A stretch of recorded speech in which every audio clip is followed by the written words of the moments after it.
Sabi ni Mongoloid, kung siya na lang daw po ang natitirang babae sa mundo, pakakasalan niyo ba siya?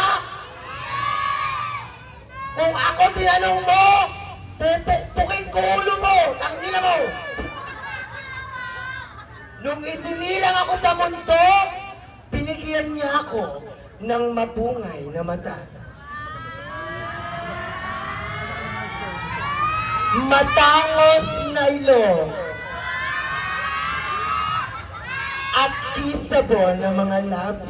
Wow! Nung nagsama-sama, nag-away-away sila. Kaya ito naging resulta, mukhang terorista. Sabi ng Diyos, makontento't magpasalamat ka kung ano ang meron ka. Tingnan mo si candidate number 1. Kahit walang-wala na, nagsasyabu pa.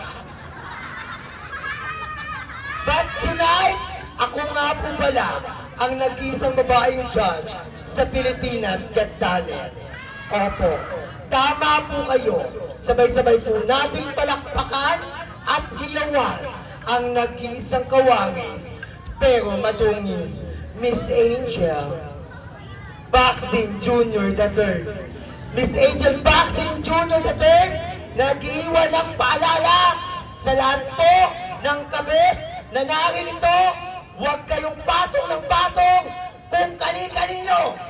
Baka mag-lock yung mga buki nyo. And I thank you. Mga ulap, hinipan ng hangin, ngunit ng mga ibon sa'yo. Naiinit ang ulo nila. Mga na yung candidates. Katamay! Ay, Nyeta, contest ka na, organizer ka pa. Mo, tumutumba pa, oh. God is so creative. I mean, look at me. Kayong mga tomboy, kami na nga lang itong kakampi nyo, kami pa kinakalaban nyo. Pwes, simulan natin ang laban. May pa-kondom-kondom pa kayo sa wallet, daliri naman ang ginagamit. At may pa-couple-couple shirt pa kayo, she is my queen, he is my king, parehas namang nakanapkin. Ako nga po pala ang babaeng pwede yung karat-karatin. Huwag nyo lang pagkakadiin-diin dahil ang puki ko ay maramdamin. Ako nga po pala si Andrea Brillantes. Oy, wala kang pakialam. Pangalan ko yun. Huwag ka sarili mo.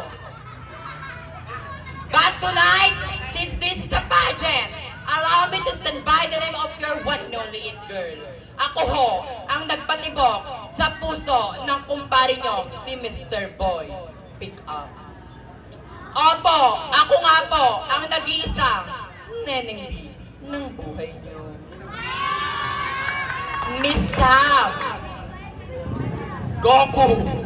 Sam Goku na nagsasabing, the Bluetooth device connected though successfully. Judges, my national costume that I'm wearing for tonight is from Panagbenga Festival. My country, your country, the very own, the Philippines. Mark my number, because I will give you the best show and a night to remember. Thank you. thank you so much, candidate number 2. Sa ganitong uri ng patimpalakan, tama na po ang pawinigan at pataasan ng antas sa ating katauhan. Sapagkat ngayong gabi, batid ko na mataas ang kagalang-galang ng mga hurado na magbibigay ng ginitoong grado sa aming mga kandidata. Kaya paalala sa ilang kapwa ko kandidata, mas maganda po magpakilala sa tinatawag nating respeto sa ating katauhan. Sapagkat hindi po maganda ang mga malalasong salita. Pag-isipan po natin kung ano ang mga dapat natin sabihin. Sa kapila po ng katawa-tawa namin mga itsura na pinagtatawanan ngayon ng karamihan, ngayong gabi, sama-sama po natin baguhin Ang pamantayan ay tawag ng kagandahan.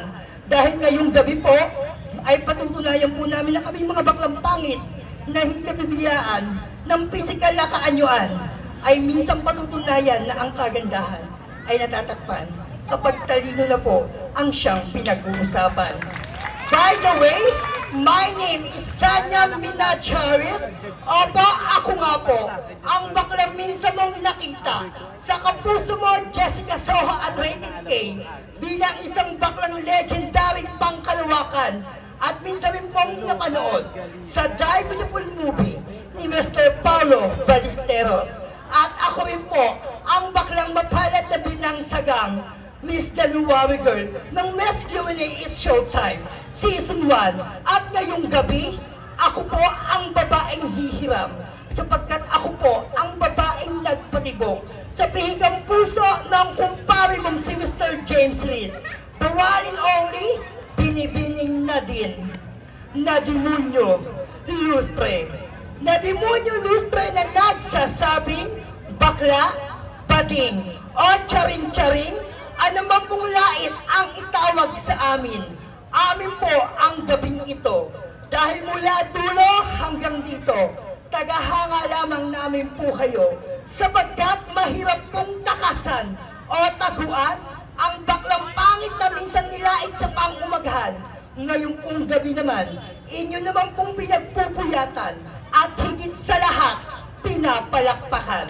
My national costume that roaring for tonight from the famous Ati-Atihan Festival of the Philippines, from the Sinulog Festival, Viva Pitsenyor Santo Niño, from the Cebu City. Daghang pong salamat.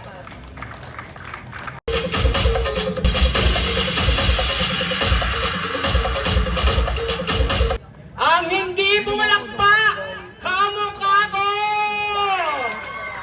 Ito po, ang tunay na ganda, mula ulo, mukhang paa. Hindi po ako isang diwata, ako isang manigang nagsasalita. Oh yes, I'm a dahil member ako ng Budol Gang. Ako po si Ariel Balido Bashera, a.k.a. Bea Bunda, ang mananahing kontesera ng Daejeon Apparel and Corporation sa Rosario, Cavite. At ako po ang baklang, minsan na tumuntong sa entablado ng Miss Q&A August 18, 2017, Season 1, at December 13, 2018, Season 2. And I believe that being here on the stage is not just a battle to get the crown, to win the title, or to have the prize.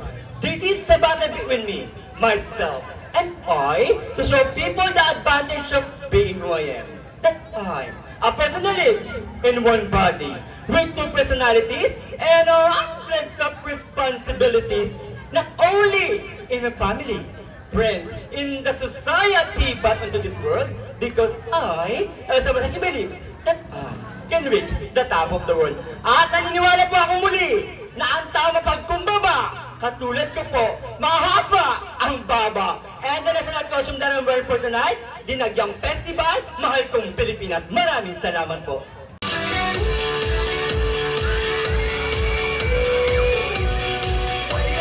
Escape ang kalawakan is not all about katatawanan, is not all about kapangitan, is not all about kabastusan. Dahil ang Escape ang kalawakan ay nilikha po para sa mga kandidatang hindi biniyaan ng pisikal na ganda, pero kayang magpahalas ng aking talino at talento. Tonight is a gathering of all pangkalawakan icon of the Philippines battling for one crown and one title. And the one question goes like this: who is the pangkalawakan? Periest of them all. Hindi po ako komedyante, mas lalong hindi po ako nakakatawa because ilang libong taon na po ang nakararaan, isang layunin ang aming pinagmulan. Pinagkabuklod-buklod naming mga kabaklaan patungo sa mahusay na pagpapakilanlan. Sa layo pa po ng aming pinanggalingan, sa mga ilang pagsubok na aming tinahak ngayong gabi, kami po ay nasa inyong harapan, hindi para kutyain, laitin o inyong pagtawanan. Dahil ngayong gabi, magiging party po kami ng kasaysayan, dito sa barangay ninyong nasasakupan, pati ko pong pawang matatalino, edukado, intelihente ang mga hurado natin ngayong gabi. Kaya sa mga kapwa ko kandidata dyan, ibigay po natin ang 100% ng respeto sa pagpapakilala dahil 50% ng manonood ay pawang kabataan. Matuto po tayong magiging magandang ehemplo kahit hindi tayo biniyaan ng pisikal na kaanyuan. Tama po kayo, ang baklang nasa inyo pong harapan ay nanggaling pa po sa lungsod ng Parañaque. My name is Jairo Rumilla Padero. Tama po kayo. Isa po ko sa mga napanood nyo sa Miss Q&A sa Showtime noong 2018. At kamakailan lang po, ay isa po ko sa mga napanood nyo sa I Can See Your Voice bilang baklang sintonado. Yes, I'm proud to say I am a content creator na meron lamang pong 1.5 followers. And now please, to allow me to stand by the name, ako po ang babaeng bumihat at umahas sa pilikang puso ni Mr. Joshua Garcia. Tama po kayo, bakit hindi po natin sabay-sabay palakpakan at hiyawan? Ako po, si Miss Julia Barreta. Miss Julia Barreta na hindi na po mag-iiwan ng mga bastos at malalaswang kasabihan dahil naniniwala po ako, bakla, Becky o charing-charing, anuman po ang lawak, ano po ang lait ang itawag niyo sa amin, amin po ang gabing ito. Tagahanga lamang namin po kayo. Dahil hindi po natin maipagkakaila at matatakasan ang katotohanan na ang inyong baklang nilalait sa pangumagahan, kinukutya sa tanghalian. Bakit ngayong gabi, inyo na pong pinapalakpakan at pinagpupuyatan. At mag-iiwan po ka ng isang tip para sa mga kalalakihan dyan. Imbis na mambabae kayo, mamakla na lang kayo. Dahil pag nang babae ka, gagastos ka. Pag nagkaanak na kayo, gagastos ka. At pag nagpakasal na kayo, gagastos ka. Kaya boys, sa amin na lang kayong mga bakla, hihiga ka lang, pipikit, unat paa, tirik mata, pagdilat mo, may 2.5 ka na, may motor ka pa. Sa mga hurado ngayong gabi, ang pagsuot po ng kasuotan, wala po yan sa laki, wala rin po yan sa ganda, kundi nasa iyong pagpapakilala at pagdadala. Mark my number, I'm your candidate number 7. I will give you the best show and a night to remember. Maraming salamat po.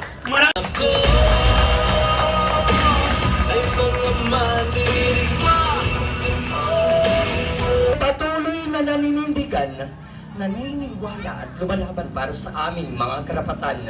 Kaya para sa lahat po ng mga taong naniniwala mapagtatagumpayan namin, tuloy na maisa sa batas sa patuloy naming ipinaglalaban. Ngayon pong gabi, maaari niyo po ba kaming bigyan ng isang masikapong palakpakan? Sa layo po ng aking pinanggalingan at sa ilang pagsubok na aking dinanas, narito po ako ngayon sa inyong harapan, hindi upang kutyain, laitin at pagtawanan, kundi upang inyong hangaan.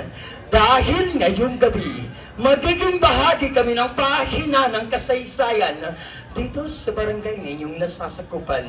When I represent the beautiful people of this barangay, a lady in front of you is a graduate, a Bachelor of Secondary of Education, major in history in Bulacan State University. I am not your summa cum laude, neither magna or cum laude, but I am proud to say that I am a legitimate licensed teacher by profession in Baliwag University for almost 9 years. Yes, I am a pure Bulacania and one of those legendary contestants of Miss Gay Pangkalawakan way back to 2008. My true name is Professor Anthony Campusano. But tonight, this is a pageant. Let the battle begin. Allow me to stand by the name. Ang minsan itinanghal bilang isang fourth runner-up na Miss Universe 2010 at nag-iwan po sa kanila ng isang major na kasagutan. Mga kaibigan, sabay-sabay po nating palagpakan at bigyang daan ang nag-iisa at walang kaparis, Binibining Maria Venus Ra. na naniniwala sa isang katotohanan kung nais mong respetuhin ka ng mga taong nasa paligid mo. Una, matuto ka munang irespeto ang sarili mo. Dahil kahit kailan, ang tunay na respeto hindi kusang ibinibigay, kundi taus-pusong ipinagkakaloob.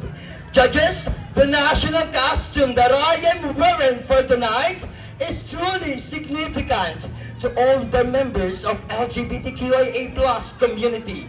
Dahil ngayong gabi, kami ang tunay na mandirigma sa loob at labas ng aming tahanan. Thank you.